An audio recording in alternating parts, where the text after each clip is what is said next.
Vamos a retomar las conferencias que estuvimos viendo hace ya más de un año. Que comenzamos con estas conferencias que son parte de una serie llamada El Cristiano y su Hogar. Y recordando un poco, vamos al Salmo 127. Salmo 127 es es el lugar donde comenzamos estas conferencias. Y del Salmo 127 tomábamos una idea muy interesante, ¿no? La idea de que el matrimonio o la tarea o la obra de la edificación de un matrimonio es como similar a una casa, ¿no? Edificar a una casa. Solamente que hay unas cosas que hay que tomar en cuenta, ¿no? Comienza el versículo 1 diciendo: si Jehová no edificare la casa, en vano trabajan los que la edifican. Si Jehová no guarda la ciudad, en vano vela la guardia. Por demás es que os levantéis de madrugada y vayáis tarde a reposar, y que comáis pan de dolores, pues que a su amado dará Dios el sueño, ¿no? Y esta es una situación que describe exactamente la situación en la que se encuentra la institución del matrimonio en estos días, ¿sí? Si Dios no edifica la casa, si Dios no edifica los matrimonios, si Dios no es el fundamento, si Dios no es el arquitecto que está detrás de la formación de un hogar, tú puedes trabajar lo más duro que quieras, tú puedes esforzarte lo más que quieras, tú puedes imponer tu voluntad en tu familia, tú puedes tomar los mejores consejos, la mejor sabiduría del mundo, hago la aclaración, y va a ser completamente inútil. Porque el principio dice: si Jehová no edifica la casa, en vano trabajan los que la edifican. Así que es Dios quien tiene que estar detrás de cada esfuerzo que se lleva a cabo en la edificación del matrimonio. Si Dios no está detrás de cada esfuerzo, entonces esos esfuerzos van a ser contraproducentes. Al final de cuentas van a ser contraproducentes. Y después pasamos a Colosenses, haciendo una recapitulación rápida. Pasamos a Colosenses y comenzamos a hablar diciendo que si construir una familia era como edificar un edificio, ¿verdad? Pues Colosenses nos proporcionaba los planos, nos proporcionaba ideas acerca de cómo debería de ser esta edificación.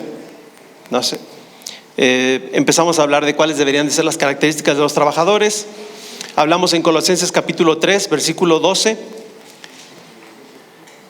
Colosenses capítulo 3, versículo 12, y comenzamos a ver características muy importantes. Comenzamos diciendo: vestidos pues como escogidos de Dios, santos y amados.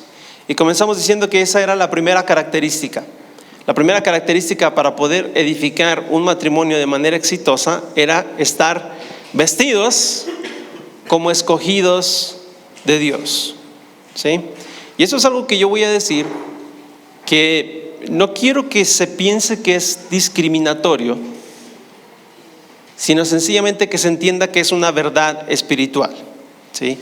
Es imposible para una persona que no ha sido llamada por Dios, que no ha venido a los pies de Cristo para que su vida sea transformada, es imposible tener un matrimonio exitoso, ¿sí? Es imposible.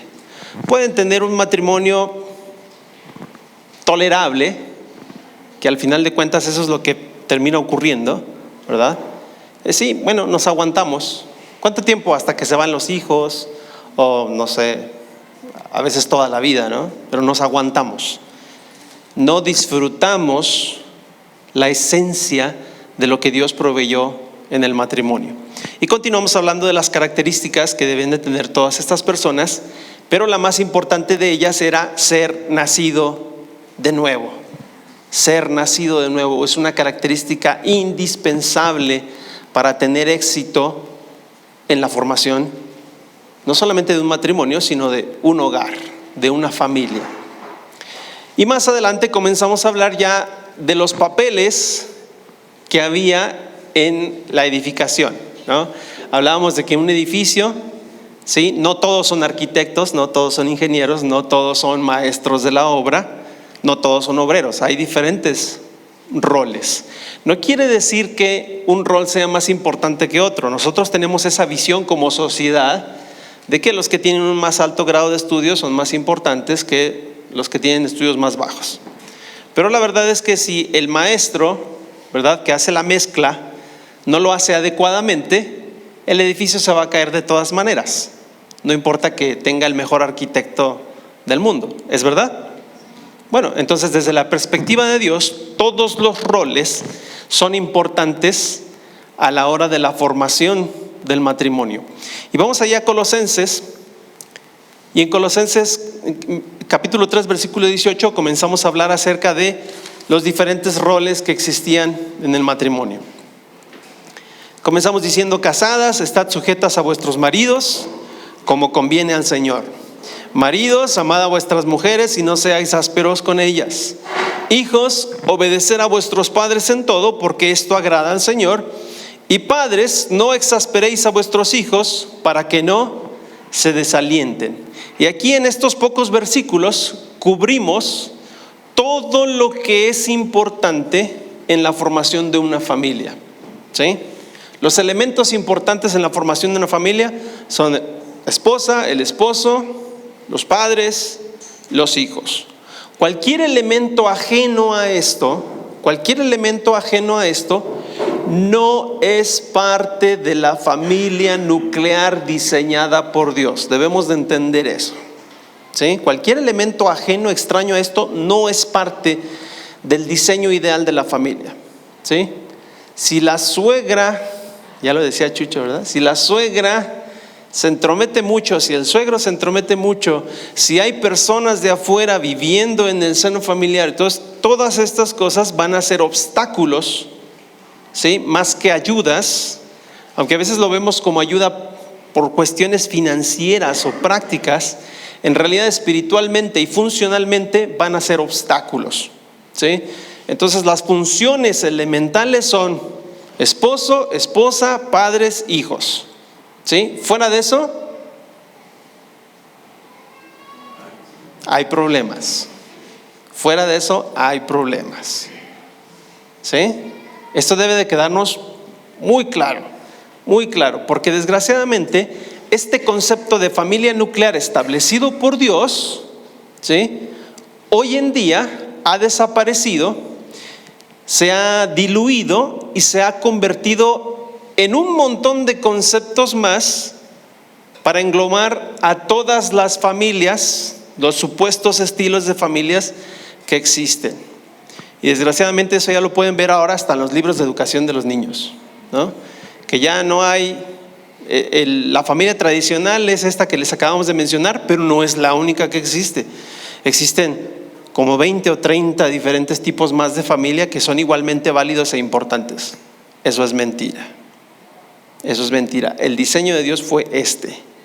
El diseño de Dios fue este, punto. Que nosotros como seres humanos hemos pecado y hemos distorsionado el diseño de Dios y lo hemos manipulado para nuestra conveniencia, es una cosa muy diferente, muy diferente. Pero el diseño de Dios es este: esposo, esposa, padres, hijos. Y comenzamos hablando de las esposas, ¿verdad? ¿Se acuerdan, hermanas? Comenzamos hablando de las esposas. ¿Se acuerdan? Sí. No nos acordamos de lo que dijo, pero sí nos acordamos que ahora les toca a los maridos. Muy bien. Comenzamos diciendo que el rol de la esposa, el papel, su función central era el de ser una ayuda idónea para el marido, ¿sí? Y en ese papel iba implícito necesariamente una función muy importante, que era respetar al marido, ¿sí? Y como decimos en México, ahí es donde la puerca torció el rabo, ¿verdad? Ahí es donde decimos, ahí no me gustó tanto. Pero el versículo lo dice así: casadas, estad sujetas a vuestros maridos. Dice, ¿cómo conviene? ¿En quién? En el Señor. No es porque le convenga a tu marido, no es porque le convenga a la sociedad, es porque así conviene en el Señor. Es porque Dios lo diseñó de esa manera. Pero ahora vamos a los maridos. Las esposas dicen, ahora sí. Ahora sí.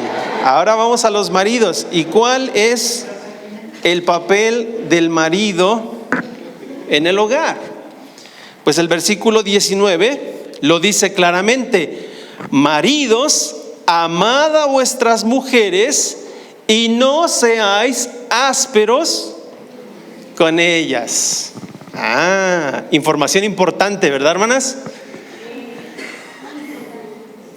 Miren, hermanos, hombres, varones, vamos a ser bien sinceros. Lo único que una mujer en un matrimonio necesita para ser feliz es que su marido la ame, ¿sí o no? ¿Sí o no? ¿Verdad que sí? Si el marido la ama, todo está bien. Es tan simple, es tan sencillo.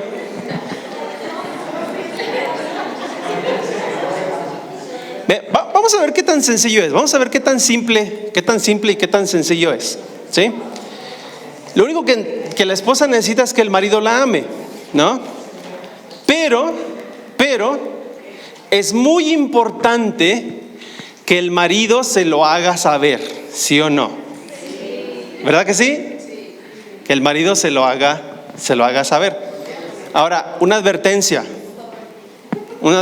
Bueno, esta sería una advertencia para los solteros. ¿Hay algún soltero por aquí?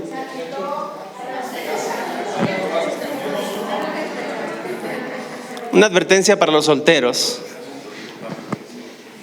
Y es esta: lo único que tienes que decirle a tu esposa para que sea feliz es que la amas. Pero la advertencia es esta: una vez que se lo dices, se lo vas a tener que estar repitiendo constantemente durante toda tu vida, todos los días de tu vida. Porque las mujeres no olvidan nada, no olvidan nada, excepto que las amas.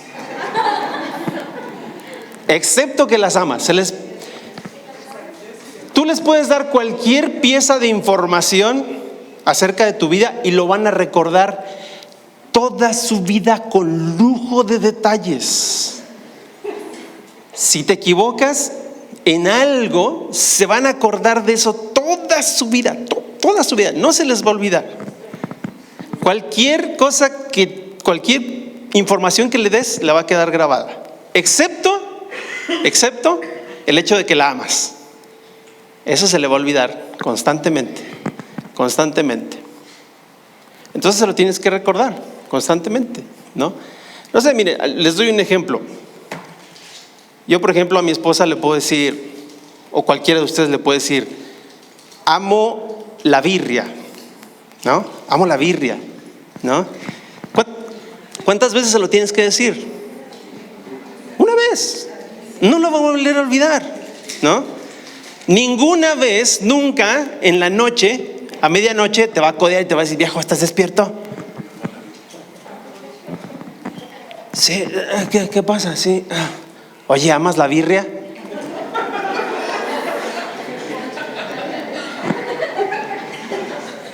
Sí, pues sí, tú sabes que amo la birria, ya te lo dije una vez. Pero entonces, ¿por qué no lo dices más seguido? ¿Por qué no dices más seguido que amas la birria? ¿Por qué no lo dices ahora? Bueno, está bien, amo la birria. No, pero que te salga del corazón. Si no, qué chiste. Está bien, de todo mi corazón amo la birria. No, ¿ya para qué? Te tuve que hacer que lo dijeras, si no, nunca lo dices. Entonces es muy sencillo, maridos, es muy sencillo. Lo único que ustedes tienen que hacer es amar a sus esposas, ¿sí? Pero el problema está en que amar a una mujer no es tarea fácil. Así como someterse a un marido no es tarea fácil, Amar a una mujer no es tarea fácil. Y quiero decirles una cosa, y se los voy a decir desde un principio. Amar a una mujer no es tarea fácil por muchas diferentes causas, ¿sí? Pero les voy a dar 3 y las vamos a ver al final, pero de una vez se las voy adelantando. Amar a una mujer no es fácil, en primer lugar, porque Dios lo diseñó de esa manera. Debe de quedarnos claro. Dios lo diseñó de esa manera. Es una cuestión de diseño. No existe en este mundo, no existe ni jamás existirá una mujer que sea fácil de amar. Entiéndanlo de una vez.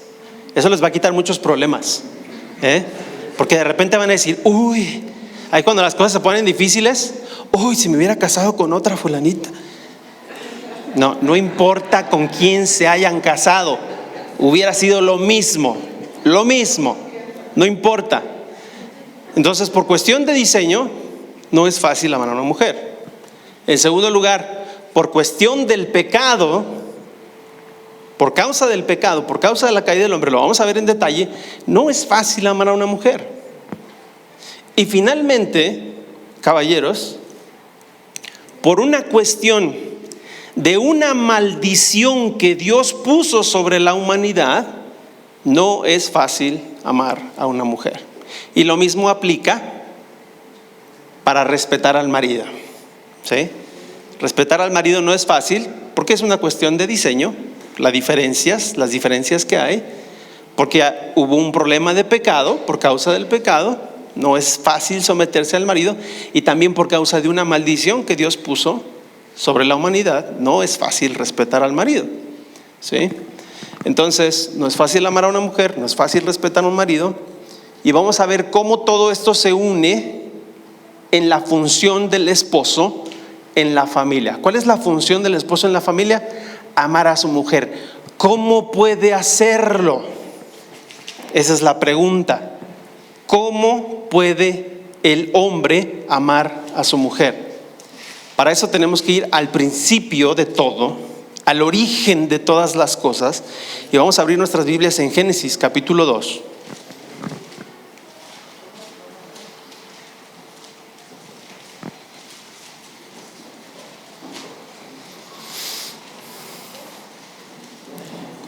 Bueno, vamos al capítulo 1, Génesis capítulo 1.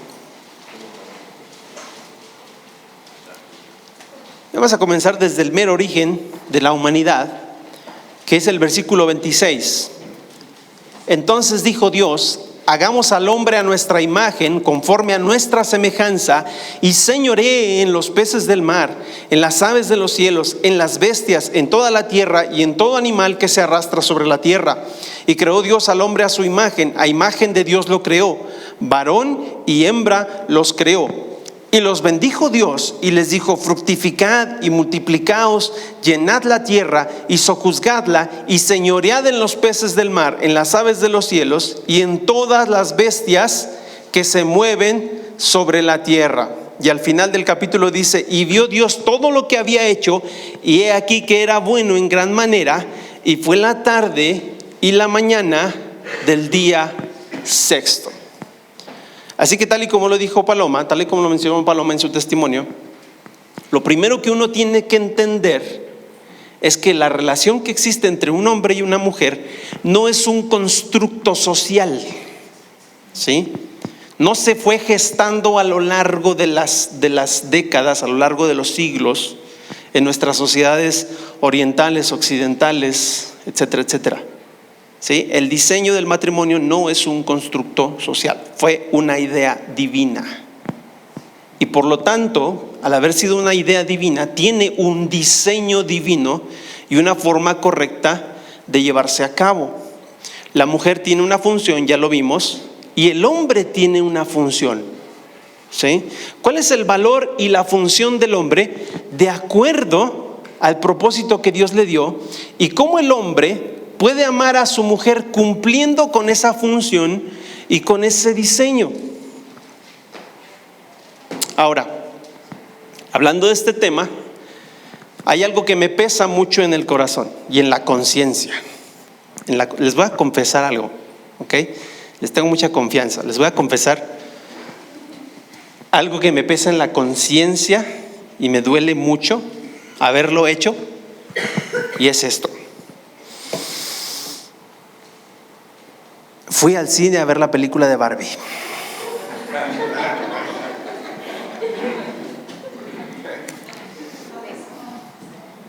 Le dije a mi esposa que lo iba a mencionar en algún momento, ¿verdad? Me sentí tan mal después de haber visto la película, después de haber ido al cine a gastar 2 entradas del cine a ver esa película, que pensamos en un momento que iba a ser una cuestión nostálgica, ¿no? Algo de juguetes de la infancia, una cuestión así. Pero una vez que estuve ahí, que estuvimos ahí, a cada escena, a cada rato nos mirábamos uno al otro y decíamos, ¿qué estamos haciendo en este lugar? ¿Cómo cometimos el terrible pecado de gastar 180 pesos en 2 entradas para ver esta basura? Entonces dije, bueno, la forma en que lo puedo remediar es diciéndole a la gente, no vayan a ver esa basura. No desperdicien su tiempo y su dinero en eso. Porque cuando uno empieza a escuchar la película, cuando uno empieza a escuchar los diálogos y todo eso, lo único que escucha son los clichés más terribles y más espantosos que tiene el feminismo moderno, arrojados a la mente de las niñas. Porque ese es el objetivo. Ni siquiera se trata de hacer reír al público, ni siquiera se trata de entretener. No, se trata de llenar especialmente la mente de las niñas, porque los niños en realidad no le damos importancia a todas esas cosas, con lo más exquisito y fino de esa basura que se llama feminismo. Ahora, ¿me pueden ustedes decir cuál es la meta y el propósito del feminismo?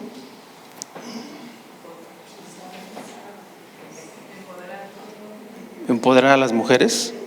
¿Qué significa empoderar a las mujeres? Díganme una cosa, ¿el propósito del feminismo es la igualdad? ¿Es la igualdad entre los 2 géneros? Si ese fuera el propósito, ¿sería un propósito correcto? Tampoco, ¿no? Porque los 2 géneros no son iguales. Por diseño Dios no nos hizo iguales, pero ni siquiera es el propósito del feminismo. En palabras de una feminista llamada Jessa Crispin, en su libro dice ¿Por qué no soy feminista? Una ex feminista dice que la estrategia del feminismo es sencilla y siniestra: mover el poder de un grupo, los hombres, hacia otro, las mujeres. Ese es todo el objetivo del feminismo: mover el poder de los hombres hacia las mujeres. Entonces se va desarrollando la película y empiezan a hablar del patriarcado y empiezan a describir a los hombres como perezosos, holgazanes, que solo les interesa la cerveza, los caballos y las mujeres, y manipular a las mujeres, ¿no? Así es como describen a los hombres en esta película terrible. Y por supuesto las mujeres son las únicas que son realmente capaces y que tienen la inteligencia de poder gobernar al mundo de una forma adecuada, ¿no? Cuando los hombres toman esa capacidad que por naturaleza les correspondería, todo sale mal. Ese es el argumento de la película, ¿no? Básicamente. Ahora, en vista de lo peligroso que es esta ideología y de la forma en cómo representa a los hombres en especial, a todos los seres humanos en general, pero a los hombres en especial, les voy a hacer una pregunta, hermanas. ¿Ustedes creen que deba despojarse al hombre de su fuerza, de su autoridad, de su valor, de todas aquellas cosas que lo definen como hombre? ¿Ustedes creen que deba de hacerse que el hombre se convierta en un ser menos tóxico, de acuerdo a las definiciones modernas, para convertirlo en alguien más refinado, más dócil y menos peligroso? ¿Creen que deba ser así? Me da gusto escuchar eso, porque eso demuestra que solamente este mínimo ínfimo grupo de la sociedad que quiere destruir a la familia el que piensa de esa manera. En general, la mayoría de las mujeres no piensan de esa forma, las de esta generación. Pero sus hijas están en un grave peligro, porque sus hijas están creciendo con toda esta ideología y están siendo alimentadas con toda esta ideología que va a llevarlas a pensar que no necesitan un hombre, ¿verdad? No necesitan un hombre para vivir, que los hombres son inútiles, que los hombres solo piensan, ya saben ustedes en qué, ¿verdad? Y que se puede prescindir de ellos. Pero vamos a decirles a nuestras hijas y a todas las mujeres en general que conozcamos que lo que el sector femenino de la población necesita en realidad son hombres que sean más hombres. Eso es lo que se necesita hoy en día. Que los hombres sean más hombres, más fuertes, más valientes, más viriles. Y sí, que ejerzan más su autoridad para poder cumplir con el llamado de Dios. Ahora, ¿dónde está el llamado de Dios en general en Génesis? Génesis capítulo 2, versículo 15.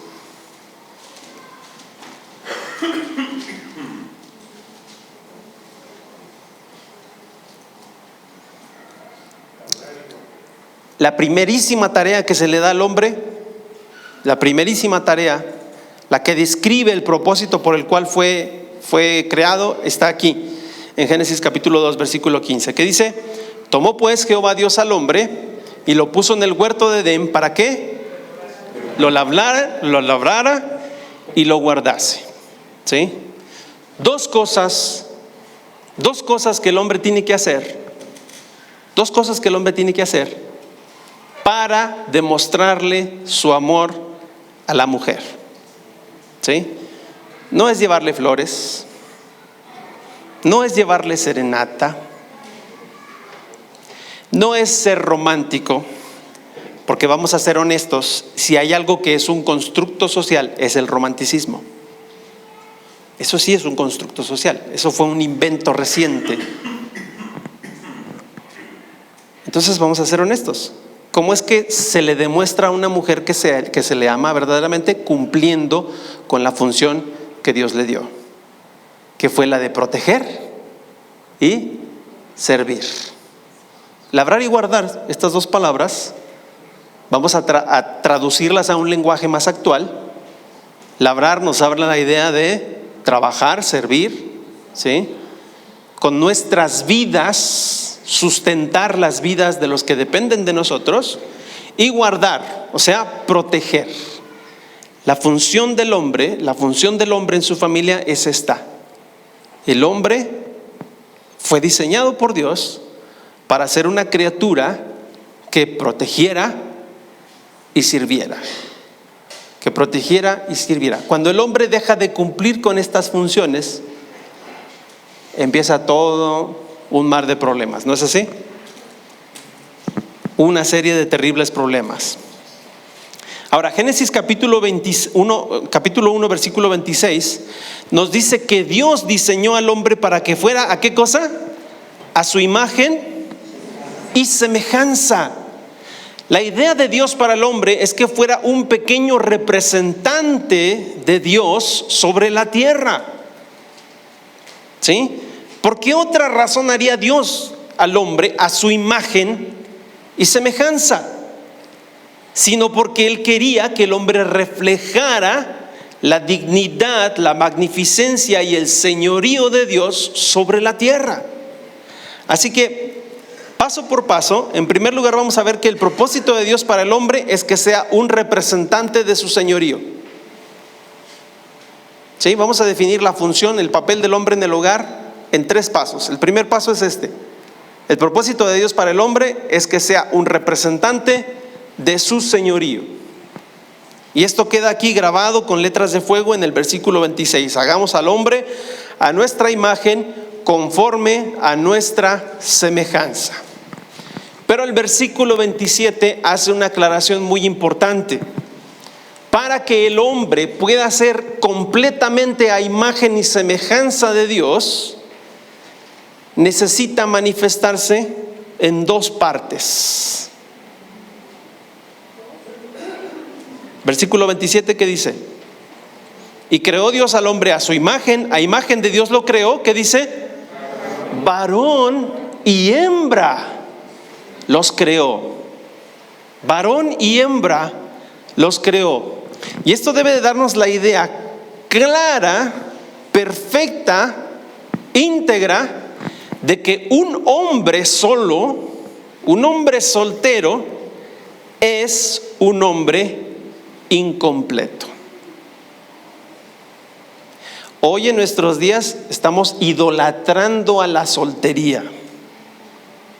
¿Sí? No les decimos a los hijos, no, termina tu carrera y vive, viaja, conoce el mundo y experimenta las cosas antes de que te cases. ¿A qué viene la advertencia? ¿Es por alguna experiencia personal o algo así? ¿Es porque les ha ido tan mal en el matrimonio que, hijo, vive la vida antes de que te cases? Una vez que te cases, no sabes lo mal que te va a ir. Disfruta.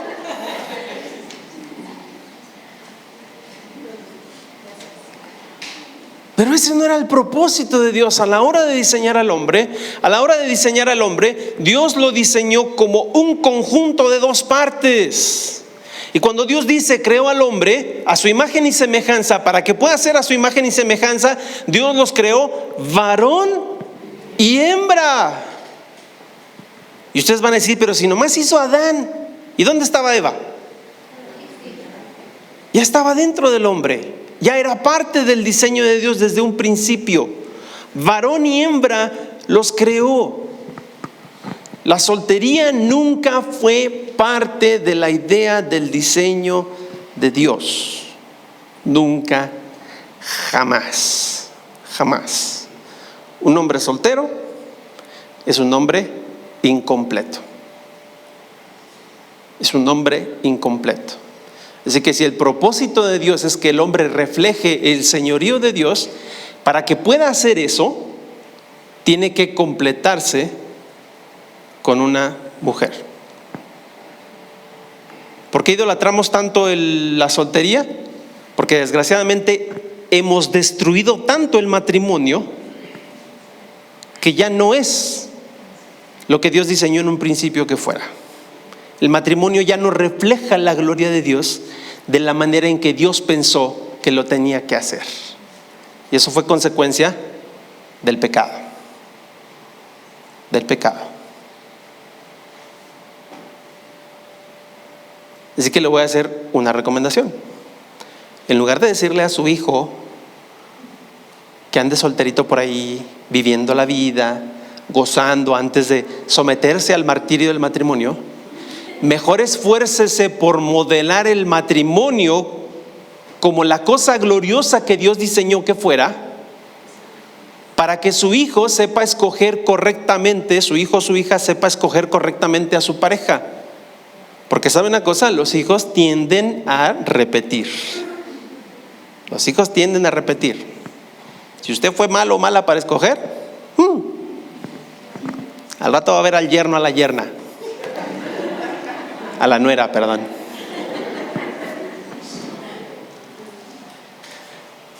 Segundo lugar, el propósito de Dios para el hombre. En segundo lugar vamos a ver el llamado de Dios para el hombre. Y el llamado de Dios para el hombre no es otra cosa que la manera en cómo el hombre puede cumplir de manera práctica el propósito de Dios.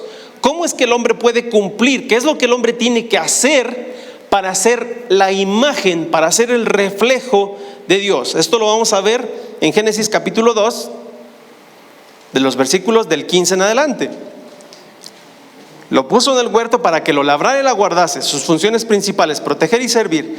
Y mandó Jehová Dios al hombre diciendo: de todo árbol del huerto podrás comer, mas del árbol de la ciencia del bien y del mal no comerás, porque el día que de él comieres, ciertamente morirás. Y dijo Jehová Dios: no es bueno, repetimos la idea, no es bueno que el hombre esté solo, le haré ayuda idónea para él.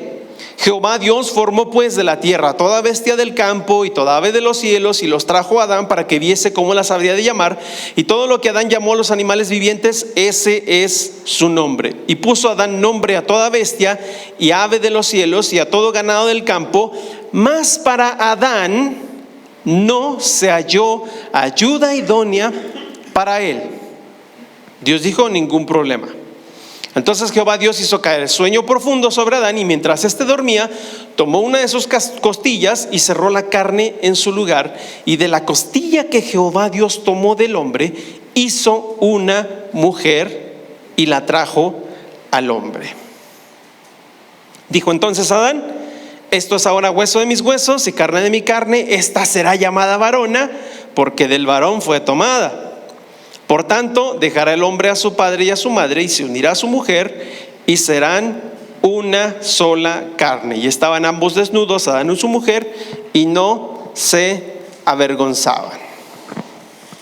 Entonces, para poder cumplir con el propósito de representar el señorío de Dios adecuadamente, Dios le proporcionó un montón de cosas a Adán. No lo dejó ahí a la ligera, le dijo: ahí, hazle como puedas y represéntame delante del mundo.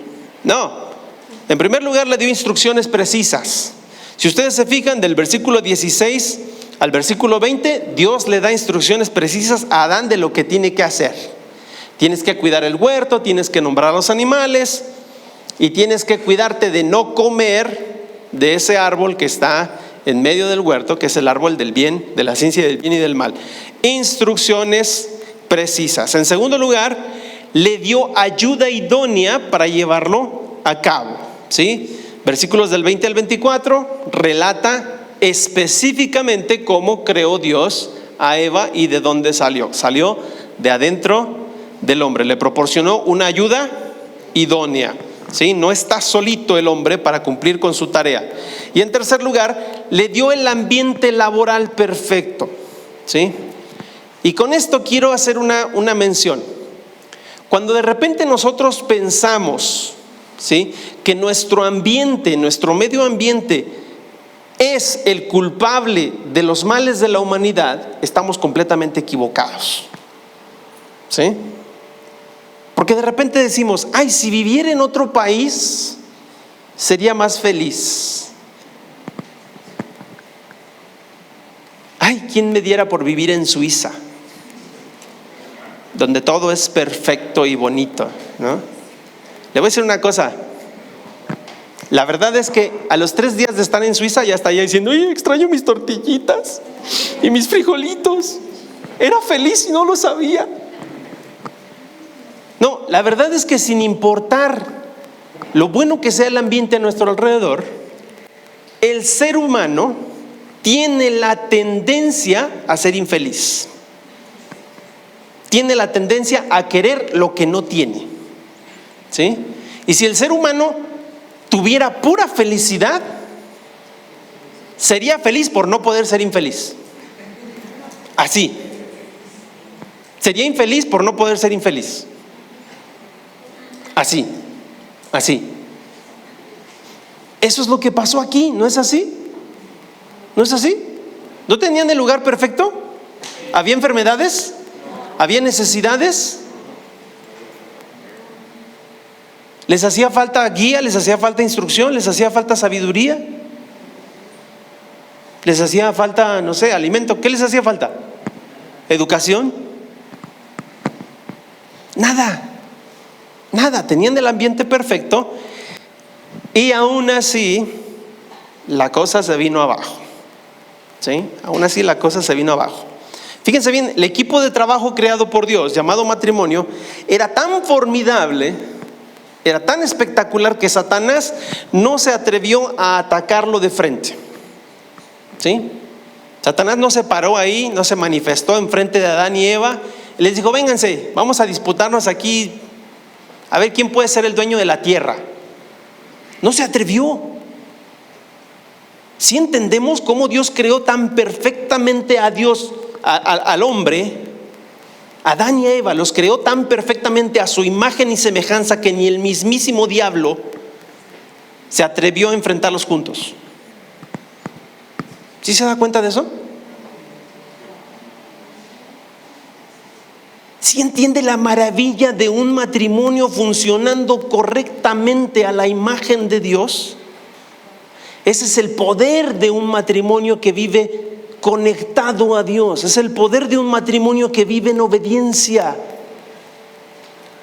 Cuando un matrimonio tiene esa conexión con Dios y tienen esa conexión entre ellos, por someterse los dos al diseño divino, ni Satanás se atreve a enfrentarlos. El Nuevo Testamento lo dice clarito: someteos pues a Dios, resistid al diablo y huirá de vosotros.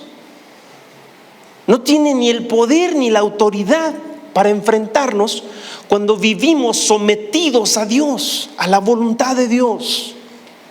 Así que si de repente hay días o temporadas en su vida en los que usted piensa que el diablo le está dando por todos lados y que ya no la ve clara, ya, por favor, ya. Hermano, hay gente que le tiene más miedo a Satanás que a Dios. No sé por qué. No es correcto. Cuando sientes que Satanás te está haciendo pedazos y está barriendo el piso contigo, lo único que tienes que hacer es muy sencillo: deja de arrodillarte frente a él, porque somos masoquistas, nos gusta que nos trate mal, nos arrodillamos frente a él, amamos las cosas que nos da, amamos al mundo, amamos la música, amamos todas las cosas que él nos da, y aún así nos trata como nos trata. ¿Quieres dejar de sentir toda esa presión, todo ese dolor que te está infligiendo? Muy sencillo: levántate de donde estás arrodillado y arrodíllate delante de la persona correcta, que es Dios. Y te aseguro que todos los problemas que Satanás esté infligiendo en tu vida se acaban así. Nada de maldiciones generacionales, ni reprende a Satanás, ni declara, nada de esas tonterías, nada de esas cosas. Deja de inclinarte ante el mundo, inclínate ante Dios, y vas a ver cómo Satanás huye así de tu vida, rapidito, porque él no se atreve a enfrentar el diseño perfecto de la voluntad de Dios en la vida de un matrimonio. No puede, sencillamente no puede. Porque el hombre fue hecho a imagen y semejanza de Dios. Obviamente, vamos a hablar de eso rápidamente. Obviamente perdimos eso durante la caída. Y para poder hacernos caer, lo que Satanás hizo fue, pues, agarrarnos como por separado, ¿no? Capítulo 3. Pero la serpiente era astuta más que todos los animales del campo que Jehová Dios había hecho, la cual dijo a la mujer: con que Dios os ha dicho, no comáis de todo árbol del huerto. Y la mujer respondió a la serpiente: del fruto de los árboles del huerto podemos comer, pero del fruto del árbol que está en medio del huerto, dijo Dios, no comeréis de él, ni le tocaréis, para que no muráis. Entonces la serpiente dijo a la mujer: no moriréis, sino que sabe Dios que el día que comáis de él serán abiertos vuestros ojos y seréis como Dios, sabiendo el bien y el mal. Y vio la mujer que el árbol era bueno para comer y que era agradable a los ojos y árbol codiciable para alcanzar la sabiduría, y tomó de su fruto y comió, y dio también a su marido, el cual comió así como ella. Entonces fueron abiertos los ojos de ambos y conocieron que estaban desnudos. Entonces cosieron hojas de higuera y se hicieron delantales. Ahí se acabó. La magnificencia del diseño del matrimonio, de este diseño formidable de Dios, se acabó ahí. Como consecuencia de esta caída, perdieron la gloria de Dios, a cambio recibieron vergüenza. Y además aprendieron a huir de Dios en lugar de buscar su ayuda. ¿No les parece interesante? Quiero puntualizar algunas cosas así rápidamente.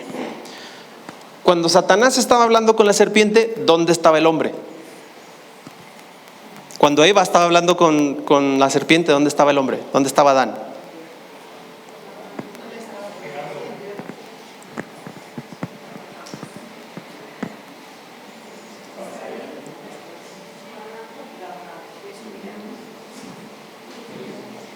Una pregunta muy interesante.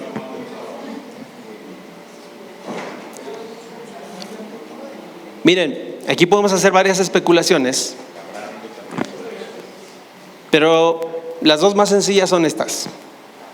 Una, Adán no estaba ahí, estaba labrando el huerto, estaba haciendo cualquier otra cosa, ¿sí?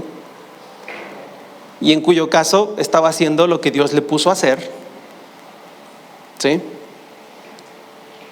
Pero entonces nos hacemos la pregunta de ¿por qué Eva se pone a hablar con una serpiente? ¿No? Más aún, ¿por qué se pone a hablar con una serpiente que cuestiona la palabra de Dios? Pero en segundo lugar, y la especulación más terrible es, si Adán estaba ahí cerca o ahí enfrente, ¿por qué no hizo nada? Vamos a suponer que es lo primero, que Adán no estaba ahí. Cuando Eva comió,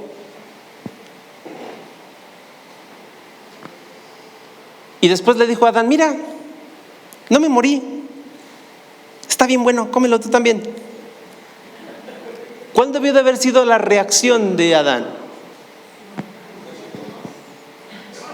¡Escupe! ¡Escupe!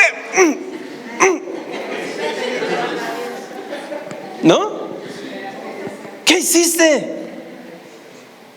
No debe de haber dicho, Dios, por favor, ¿dónde estás? Ayúdanos.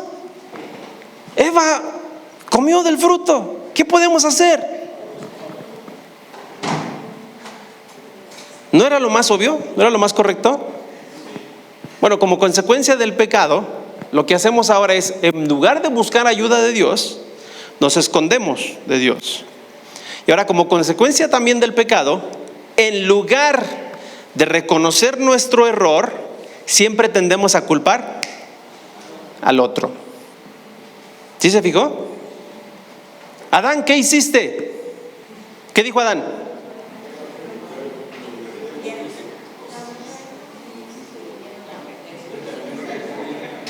La mujer que me diste, la mujer que me diste.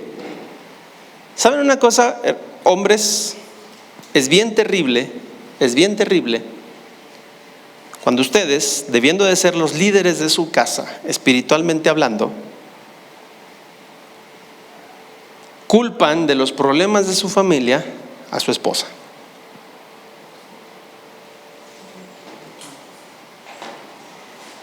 Eso es terrible, es cobarde, es inapropiado y está fuera del diseño de Dios. Entiendan eso. Entiendan eso, caballeros. Si su familia se está cayendo a pedazos, si su familia está sufriendo, el principal responsable de que la situación haya llegado a ese punto, ¿quién es? Es usted. Es usted, no es su esposa. No es su esposa. Y usted va a decir, pero es que usted no conoce a mi esposa. Usted ha de vivir con una santa. Sí, tiene toda la razón. Pero estamos hablando aquí del primerísimo hombre y de la primerísima mujer. Criaturas más perfectas que estas no pudieron haber existido. ¿Sí entiende eso? Criaturas mejores que estas no pudieron haber existido. Y con todo, el resultado, al permitir el pecado entrar a sus vidas, al permitir que el pecado delicioso, sabroso, entrara en sus vidas, fue que de ahí en adelante empezaron a culparse el uno al otro. Y el hombre no solamente culpó a la mujer, también culpó a Dios. ¿Sí se fijó en las palabras de Adán? La mujer que tú me diste. Y por absurdo y necio que parezcan estas palabras de Adán, nosotros las repetimos constantemente cuando en lugar de responsabilizarnos de nuestro pecado, nos hacemos las víctimas. No hay nada más terrible en la vida de un creyente que hacerse la víctima. Nada más terrible. Cuando el creyente se hace responsable por sus pecados, hay gracia delante de Dios. Pero cuando se hace la víctima, no, yo no fui, fue la mujer que tú me diste. Ay, estoy enojado con Dios porque me hizo. ¿Qué derecho tenemos de enojarnos con Dios? Ninguno. Es que la mujer que me diste, la familia que me diste, los hijos que me diste, la situación en la que me has metido. No seamos absurdos. Lo primero que tenemos que hacer es reconocer nuestra necesidad de Dios. Entonces aquí ya lo vemos. Al hombre le resulta sumamente difícil amar a su mujer, primero por una cuestión de diseño. Dios nos hizo completamente diferentes. Completamente diferentes. Pensamos de forma diferente, sentimos de manera diferente, nuestra perspectiva de la vida es diferente y esto es diseño divino. Dios lo hizo así para que el matrimonio fuera interesante toda la vida. ¿Se imagina que las mujeres pensaran como los hombres? Lo que sería el matrimonio. Toda la vida sentados ahí viendo fútbol, tomando refresco y papas fritas ahí. ¿A quién le toca cocinar? A ti, no, a ti. No, sería horrible, ¿no? ¿Se imagina si los dos fueran como mujeres? No escuché a las mujeres diciendo, sí, fiesta de chicas, todo el día en el centro comercial. No funcionaría. Para que la vida sea interesante y desafiante, Dios nos hizo completamente diferentes. Pero en segundo lugar, es difícil amar a nuestras mujeres por cuestión del pecado. Y en tercer lugar, y ya lo decíamos y con esto vamos a cerrar, también es difícil por cuestión de la maldición de Dios. ¿Sí? Aquí vamos a entender algo muy importante. Vamos a ver la maldición rapidito.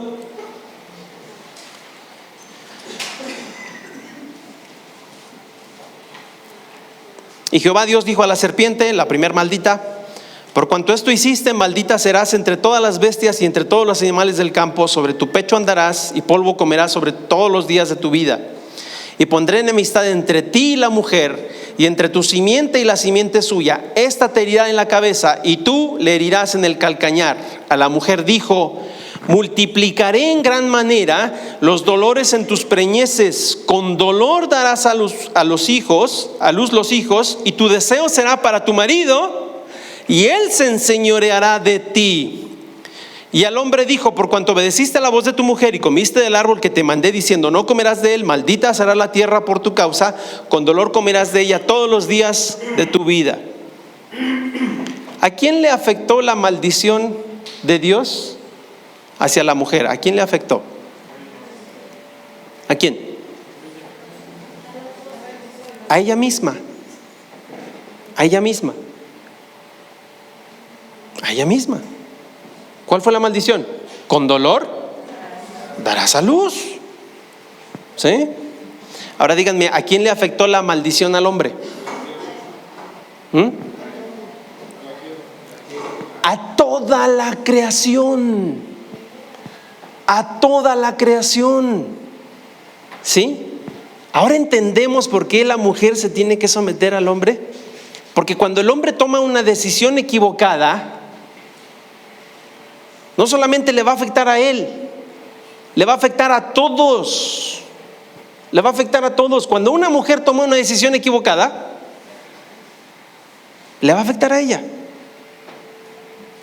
Le va a afectar a ella, pero delante de Dios, quien va a tener la responsabilidad por los errores en la familia, no va a ser usted, hermana, va a ser su marido. Va a ser su marido. Lo peor de todo, escúcheme bien, es por qué Dios maldijo al hombre. ¿Sabe por qué Dios maldijo al hombre? ¿Por qué maldijo Dios al hombre? Se lo digo en una palabra moderna, actual. Por mandilón. Dios maldijo al hombre por mandilón. Ah, ¿no me cree? Vea lo que dice la Biblia, versículo 17, todos juntos. Y al hombre dijo: ahí, por cuanto obedeciste a la voz de tu mujer. Cuando el hombre renuncia a su posición que Dios le dio de proteger y servir y guardar, ¿sí? De proteger y servir, cuando el hombre renuncia a esa posición y se somete a los caprichos de la esposa, estamos en graves problemas. Hermanas, entiéndanlo. No se trata de someterse y que su esposo sea machista y sea el que manda y el que lleva los pantalones en la casa. No. Su esposo no está para abusar y enseñorearse. No, su esposo está para protegerla y para servirle. Y en ese espíritu, en ese entendimiento, usted se somete a él para que él pueda protegerla y servirla mejor. ¿Sí me entiende? Por eso las órdenes en Colosenses son sencillas. Esposas, someteos a vuestros maridos. Maridos, amad a vuestras mujeres. ¿Cómo las van a amar? Protegiéndolas y sirviéndolas. Esto, por supuesto, implica también a los hijos, pero de eso vamos a hablar mañana. Hoy solamente estamos hablando de la función del hombre en el hogar. ¿Cómo cumple el hombre su llamado? Y este era el tercer punto, y con este cerramos. Pastoreando. ¿Sí? Pastoreando. Efesios capítulo 5, versículo 23. Ahí cerca de donde comenzamos.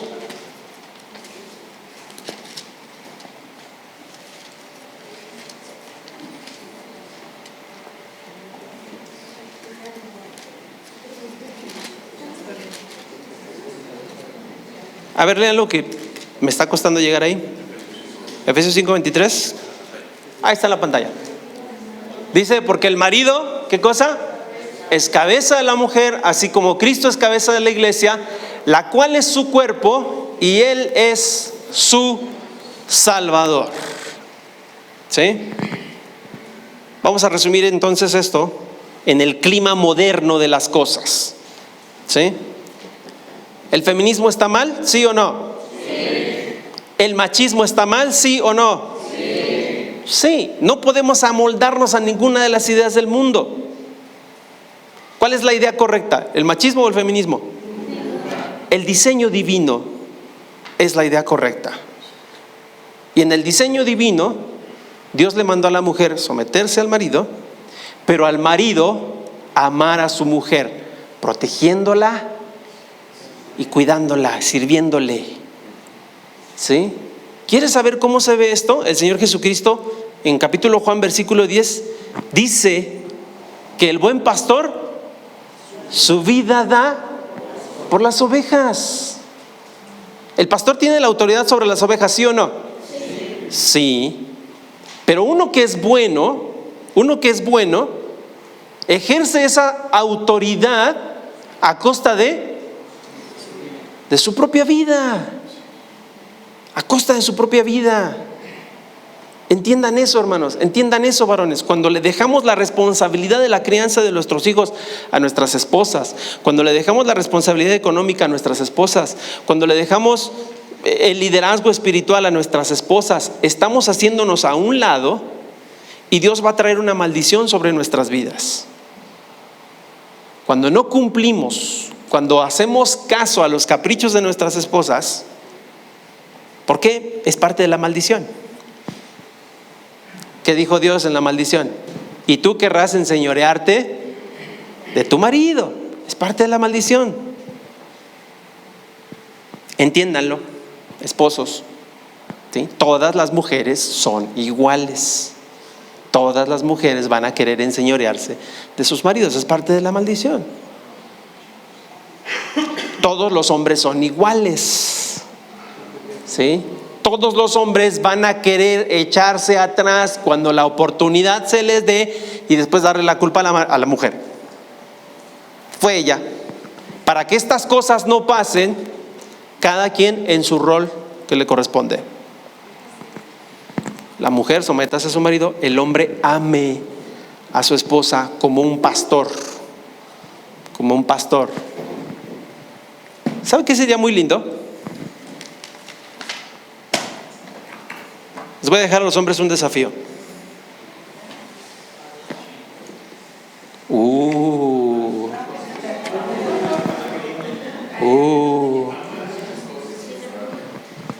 ¿Han leído el Salmo 23? Muchos se lo saben de memoria, ¿no? ¿Sabe qué desafío le voy a dar? El esposo tiene que ser el representante de Cristo en su hogar, ¿sí o no? Cuando leemos el Salmo 23, ¿en quién estamos pensando? En Dios, obviamente, ¿no? Él es mi pastor, nada me faltará. Bueno, como usted es el representante de Dios en su casa, el desafío va a ser este: que algún día, cuando sus hijos crezcan, después de mucho tiempo, o no sé, en cualquier momento de su existencia, su familia llegue a pensar en todas las cualidades de Dios que se ven en el Salmo 23, porque las vieron reflejadas en usted. Mi papá es mi pastor y nada me va a faltar, porque esa es su función: reflejar la gloria de Dios, no solo en el mundo, principalmente en su casa. Dios les bendiga.